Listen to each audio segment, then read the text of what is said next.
இதய தெய்வம் அம்மா அவர்களின் 78வது பிறந்த நாளில் புரட்சி தலைவியின் சூளுரையை நம் மனதிலே தாங்கி கழக ஆட்சியை மீண்டும் மலர செய்வோம் என்றும் தமிழ்நாட்டின் பெருமைகளை நிலைநாட்டி நல்லாட்சி வழங்கிட உறுதி ஏற்போம் என்றும் அதிமுக பொதுச் செயலாளரும் எதிர்க்கட்சித் தலைவருமான எடப்பாடி கே பழனிசாமி தெரிவித்துள்ளார்.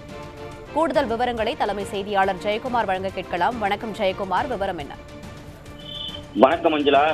இதய தெய்வம் அம்மா அவர்களுடைய 78வது பிறந்த நாள் விழா, இதய தெய்வம் புரட்சித் தலைவி அம்மா அவர்களுடைய சூளுரையை நம் மனதிலே தாங்கி கழக ஆட்சியை மீண்டும் மலரச் செய்வோம், தமிழ்நாட்டின் பெருமைகளை நிலைநாட்டி நல்லாட்சியை வழங்கிட உறுதியேற்போம் என்று அனைத்திந்திய அண்ணா திராவிட முன்னேற்ற கழகத்துடைய பொதுச் செயலாளரும் சட்டமன்ற எதிர்க்கட்சித் தலைவரும் முன்னாள் முதலமைச்சருமான புரட்சித் தமிழர் எடப்பாடி கே பழனிசாமி அவர்கள் தொண்டர்களுக்கும் மக்களுக்கும் மனம் திறந்த மடல் வெளியிட்டிருக்கிறார்.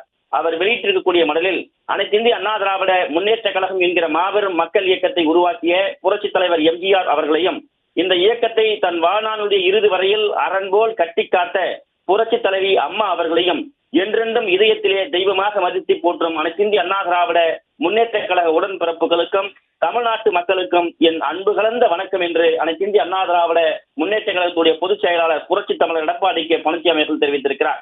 நம் உள்ளங்களிலும் தமிழ்நாட்டு மக்களுடைய நெஞ்சங்களிலும் என்றென்றும் நீக்கமர நிறைந்திருக்கும் தங்க தாரகை இதய தெய்வம் புரட்சி தலைவி அம்மா அவர்களுடைய 78வது பிறந்த நாளை எழுச்சியுடன் கொண்டாடும் இந்த வேளையிலே அம்மா அவர்களுடைய புகழ் ஓங்குக என்ற வாழ்த்தொலி நம் உள்ளத்திலும் நம்முடைய இல்லத்திலும் எதிரொலித்துக் கொண்டிருக்கிறது என்று அனைத்திந்திய அண்ணா திராவிட முன்னேற்ற கழகத்துடைய பொதுச் செயலாளர் புரட்சி தமிழர் எடப்பாடி கே பழனிசாமி அவர்கள் தெரிவித்திருக்கிறார்.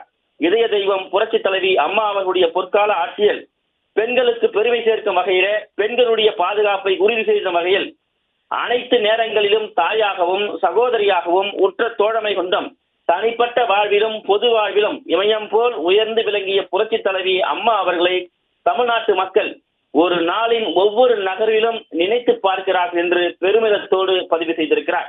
புரட்சி தலைவி எம்ஜிஆர் ஆட்சி காலத்திலும் இதய தெய்வம் புரட்சி தலைவி அம்மா அவர்களுடைய ஆட்சி காலத்திலும் அம்மா அவர்களுடைய நல்லாசையோடு செயல்பட்ட அதிமுக பொதுச் செயலாளர் புரட்சி தமிழர் எடப்பாடி கே பழனிசாமி தலைமையிலான கழக ஆட்சி காலத்திலும் மக்கள் நலன் சார்ந்து நிறைவேற்றப்பட்ட திட்டங்கள் ஏராளம் ஏராளம் என்று தெளிவுபடுத்தி இருக்கிறார்.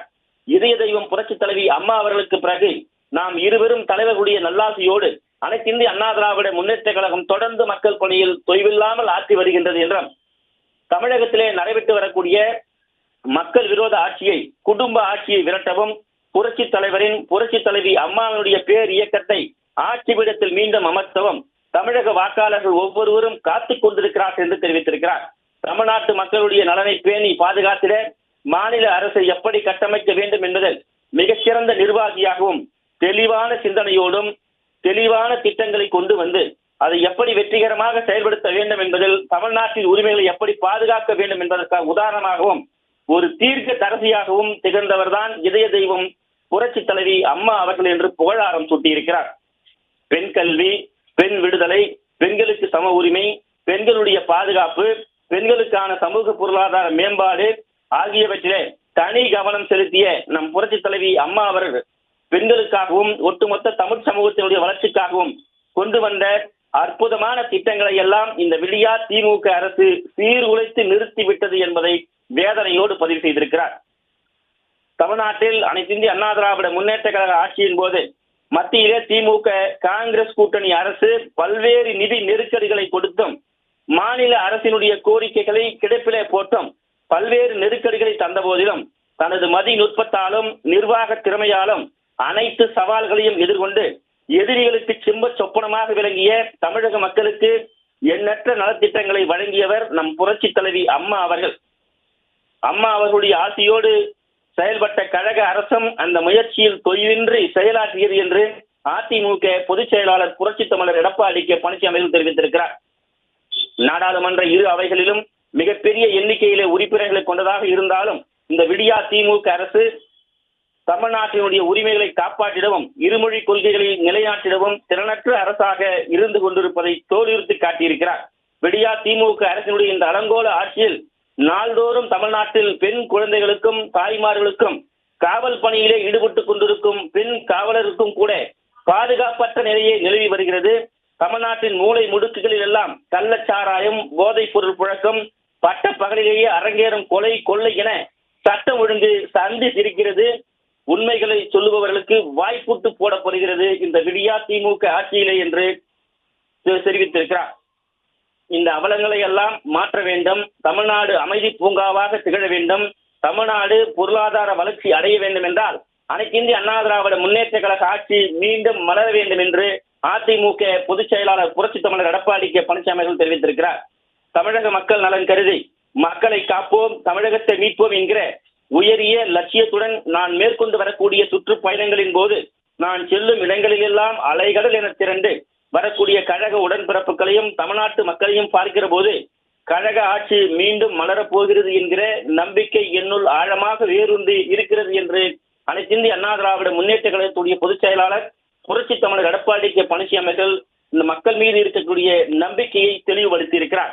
மக்களுக்காகவே நான், மக்களால் நான், மக்களுக்காகவே நான் என்ற புரட்சி தலைவி அம்மா அவர்கள் சொன்னதைப் போல அனைத்து இந்திய அண்ணா திராவிட முன்னேற்ற கழகம் என்றென்றும் மக்களுக்கு இயக்கமாகவே திகழ்ந்து கொண்டிருக்கிறது. எனக்கு பின்னாலும் இன்னும் எத்தனை நூற்றாண்டுகள் ஆனாலும் அனைத்து இந்திய அண்ணா திராவிட முன்னேற்ற கழகம் மக்களுக்காகவே இயங்கும் என்று நம் இதய தெய்வம் புரட்சி தலைவி அம்மா அவர்கள் சூளுரைத்தார்கள். அந்த வெற்றி முகத்தை, அந்த வெற்றி முழக்கத்தை, கொள்கை பிரகடனத்தை செயல்படுத்த நாம் அனைவரும் உறுதியேற்க வேண்டிய நாள் புரட்சி தலைவி அம்மா அவர்களுடைய பிறந்த நாள் என்பதை அனைவரும் உணர்ந்து செயல்பட வேண்டும் என்று கேட்டுக் கொண்டிருக்கிறார். அம்மா அவர்களுடைய பிறந்த நாளை கொண்டாட கழக தொண்டர்கள், நிர்வாகிகள் அனைவரும் எழுச்சியுடன் கொண்டாட வேண்டும். அந்த எழுச்சி வருகின்ற 26 சட்டமன்ற பொதுத் தேர்தலில் வெற்றி பிரதிபலிக்கின்ற வகையிலே அமைந்திட வேண்டும் என்றும் அனைத்து இந்திய அண்ணா திராவிட முன்னேற்ற கழகத்துடைய தலைமையிலே அமைந்திருக்கக்கூடிய வெற்றி கூட்டணியில் யார் வேட்பாளர்களாக நிறுத்தப்பட்டாலும் அவருடைய வெற்றிக்காக முழு மூச்சுடன் அர்ப்பணிப்பு உணர்வோடு பணியாற்றிட வேண்டும் என்று கேட்டுக் கொள்வதாக அதிமுக பொதுச் செயலாளர் புரட்சி தமிழர் எடப்பாடி கே பழனிசாமி அவர்கள் தெரிவித்திருக்கிறார். அனைத்து இந்திய அண்ணா திராவிட முன்னேற்ற கழக அரசினுடைய சாதனை எல்லாம் திமுக அரசு தங்களது சாதனைகளாக கருதி பொய் பிரச்சாரத்தை செய்து வரக்கூடிய திமுகவுடைய பிரச்சாரங்களை முறியடிக்கக்கூடிய வகையில கழகத்தினுடைய தலைமையிலான பொற்கால ஆட்சி செய்திட்ட சாதனை எல்லாம் தமிழக மக்களுக்கு புரியும் வகையிலே எடுத்து கூறி தேர்தல் களத்திலே மாபெரும் வெற்றியை பெறுவதற்கு அயராது உழைப்போம், அம்மாவினுடைய உண்மை தொண்டர்களாக பணியாற்றுவோம் என்று அம்மாவினுடைய பிறந்த நாளில் வீர சபதம் ஏற்போம் என்றும் நமது வெற்றியை நாளைய சரித்திரம் சொல்லும், இந்த படை தோற்கின் எப்படை வெல்லும், வாழ்க புரட்சி தலைவர் எம்ஜிஆர் புகழ், வளர்க புரட்சி தலைவி அம்மாவின் பெரும் புகழ், வெல்க அனைத்து இந்திய அண்ணா திராவிட முன்னேற்ற கழகம் என்று அனைத்து இந்திய அண்ணா திராவிட முன்னேற்ற கழகத்துடைய பொதுச் செயலாளரும் சட்டமன்ற எதிர்க்கட்சி தலைவரும் முன்னாள் முதலமைச்சருமான புரட்சி தமிழர் எடப்பாடி கே பழனிசாமி அவர்கள் கழகத்தினுடைய தொண்டர்களுக்கும் பொதுமக்களுக்கும் விடுத்திருக்கக்கூடிய அந்த மனதிலே தெளிவாக எடுத்துரைப்பது குறிப்பிடத்தக்கது. மஞ்சளா, விரிவான விவரங்களை வழங்கியமைக்கு நன்றி ஜெயக்குமார்.